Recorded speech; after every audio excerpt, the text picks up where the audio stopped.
श्री मैत्रेय जी बोले, हे भगवान, आपने जो अर्वाक श्रोता मनुष्यों के विषय में कहा, उनकी सृष्टि ब्रह्मा जी ने किस प्रकार की, यह विस्तार पूर्वक कहिए।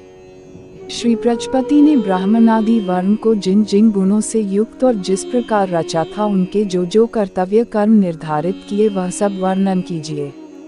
श्री पराशर जी बोले, हे द्विज श्रेष्ठ, जगत रचना की इच्छा से युक्त सत्य संकल्प श्री ब्रह्मा जी के मुख से पहले सत्व प्रधान प्रजा उत्पन्न हुई। तदनंतर उनके वक्ष स्थल से रज प्रधान तथा जंघाओं से रज और तम विशिष्ट सृष्टि हुई। हे द्विजोत्तम, चरणों से ब्रह्मा जी ने एक और प्रकार की प्रजा उत्पन्न की, वह तम प्रधान थी। ये ही सब चारों वर्ण हुए। इस प्रकार हे द्विजसतम, ब्राह्मण, क्षत्रिय, वैश्य और शूद्र, ये चारों क्रमशः ब्रह्मा जी के मुख, वक्ष, स्थल, जानु और चरणों से उत्पन्न हुए। हे महाभाग, ब्रह्मा जी ने यज्ञानुष्ठान के लिए ही यज्ञ के उत्तम साधन रूप इस संपूर्ण चातुर्वर्ण्य की रचना की थी। हे धर्मज्ञ, यज्ञ से तृप्त होकर देवगण जल बरसाकर प्रजा को तृप्त करते हैं, अतः यज्ञ सर्वथा कल्याण का हेतु है। जो मनुष्य सदा स्वधर्म प्रायण, सदाचारी, सज्जन और सुमार्गगामी होते हैं, उन्हीं से यज्ञ का यथावत अनुष्ठान हो सकता है। हे मुने, यज्ञ के द्वारा मनुष्य इस मनुष्य शरीर से ही स्वर्ग और अपवर्ग प्राप्त कर सकते हैं, तथा और भी जिस स्थान की उन्हें इच्छा हो उसी को जा सकते हैं। हे मुनिलतम, ब्रह्मा जी द्वारा रची हुई वह चातुर्वर्ण्य विभाग में स्थित प्रजा अति श्रद्धायुक्त आचरण वाली, स्वेच्छानुसार रहने वाली, संपूर्ण बाधाओं से रहित, शुद्ध अंतःकरण वाली, सत्कुलोत्पत्र और पुण्य कर्मों के अनुष्ठान से परम पवित्र थी। उसका चित्त शुद्ध होने के कारण उसमें निरंतर शुद्ध स्वरूप श्रीहरि के विराजमान रहने से उन्हें शुद्ध ज्ञान प्राप्त होता था, जिससे वे भगवान के उस विष्णु नामक परम पद को देख पाते थे। फिर हमने तुमसे भगवान के जिस काल नामक अंश का पहले वर्णन किया है, वह अति अल्प सार वाले तुच्छ और घोर पापों को प्रजा में प्रवृत्त कर देता है।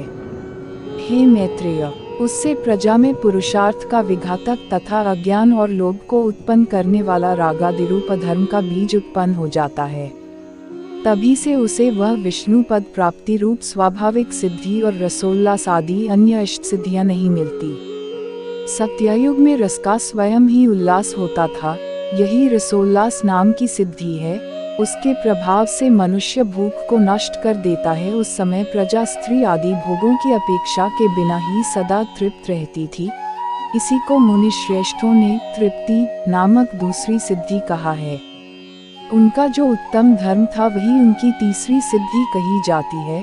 उस समय संपूर्ण प्रजा के रूप और आयु एक से थे, यही उनकी चौथी सिद्धि थी।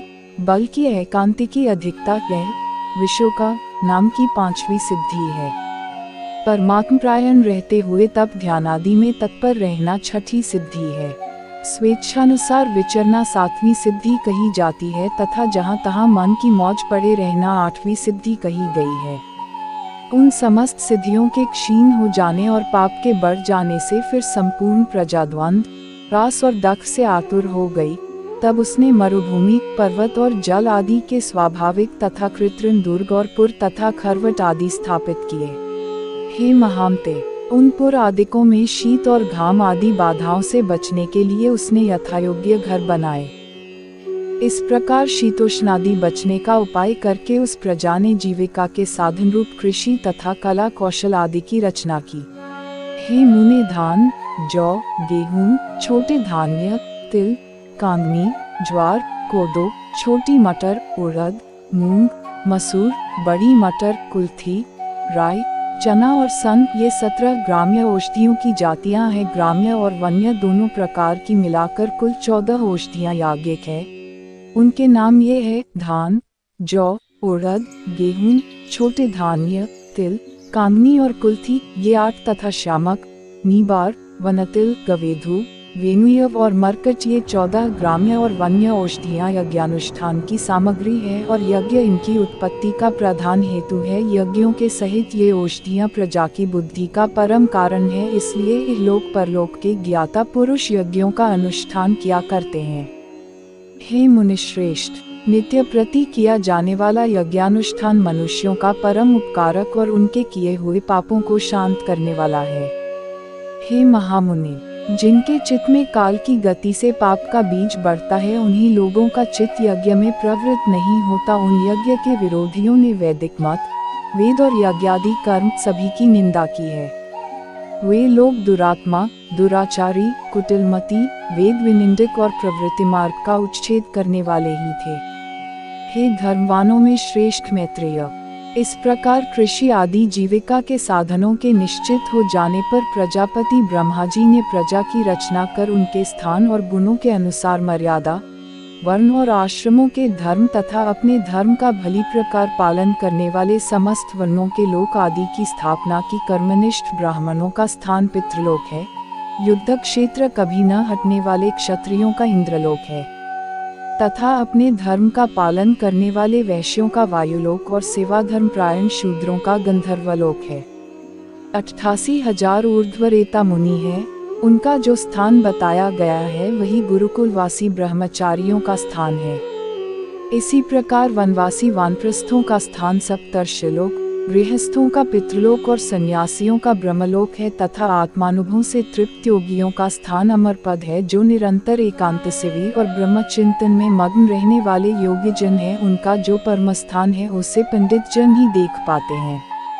चंद्र और सूर्य आदि ग्रह भी अपने अपने लोकों में जाकर फिर लौट आते हैं, किंतु द्वादशाक्षर मंत्र का चिंतन करने वाले अभी तक मोक्षपद से नहीं लौटे। तामिस, अंधतामिस्त्र, महारौरव, रौरव, असिपत्रवन, घोर, कालसूत्र और अवीचिक आदि जो नरक है, वे वेदों की निंदा और यज्ञों का उच्छेद करने वाले तथा स्वधर्म विमुख पुरुषों के स्थान कहे गए हैं।